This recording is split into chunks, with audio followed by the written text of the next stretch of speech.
This is Abe Friedtanzer from Awards Watch, and I'm thrilled to be speaking with Susan Béjar, the director of Distances, which is on the Oscar shortlist for Best Live Action Short Film. How are you doing today, Susan? I'm very happy. I'm very excited. It's my first interview in English, I think. So sorry if I'm not on the level. Well, I really appreciate you doing the interview in English with me. So happy to do it.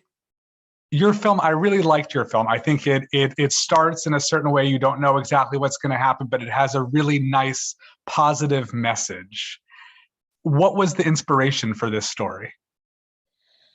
Well, the inspiration was real life, actually. I was once in the tube, in the subway, and I saw this weird-looking man that was looking threatening to people, and people start like walking away, but walking away in a way that you're ashamed of yourself because you're not being very tolerant, but you think that this man can be dangerous.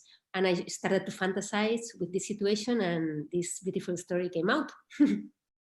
I like it a lot, and I think it has some important things to say about mental health and the way that we react to people who aren't behaving in a way we would consider normal.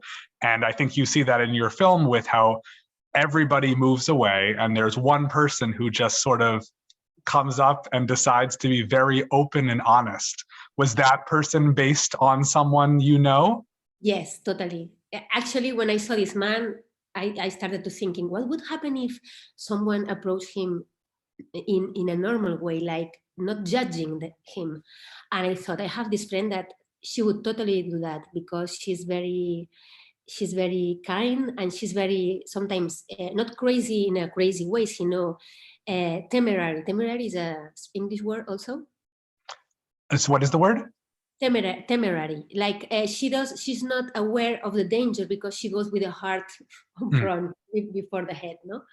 And it was this way I put together both things, and Distances became a reality. And how did you settle on that title, Distances? That I didn't have the title. I wrote this short film a very long time ago, and I couldn't find financing, so I had it in a drawer for like 7 years. And the name was a very stupid name. It was Line 4, something, the name of the metro, because I didn't started to look for a title. And when I decided to produce it and direct it, I started thinking of titles, and this seemed a good title because it talks about the distance between people and what happens when you move from one distance. You make a distance in the subway. But the thing is that people was asking, oh, you had like a very good eye to put this title because of the pandemic, but the pandemic didn't exist. This was 3 months. The shooting was 3 months before the pandemic. And then we launched the short film during the pandemic, and it seemed something very perfect for the moment. So it was lucky. I did think about that also. I was wondering if this film has any added resonance during the pandemic, which I think it does. So do you think that you see other portrayals of mental health that have a sort of positive outlook like this in other film? What is portrayals? Just showing people who have mental illness.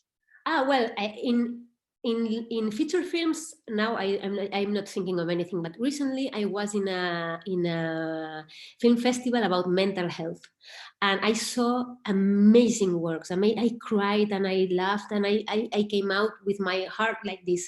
And one of those now is candidate for the Goyas, that is the biggest festival in Spain, and there are very beautiful stories to tell about this thing.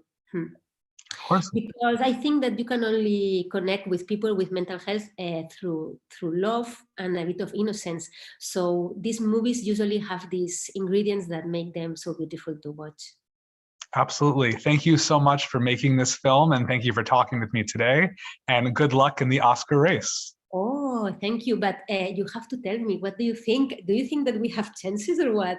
Of course, absolutely. I think getting to this point is also very important, and it's a nice opportunity to be seen. But I think Since so, you are yes. in the industry, you know better than me. So, pues thank you so much for doing this job and for putting light to our work, because we make small movies and some of them are big, even if they are small. So thank you so much. Absolutely. My pleasure.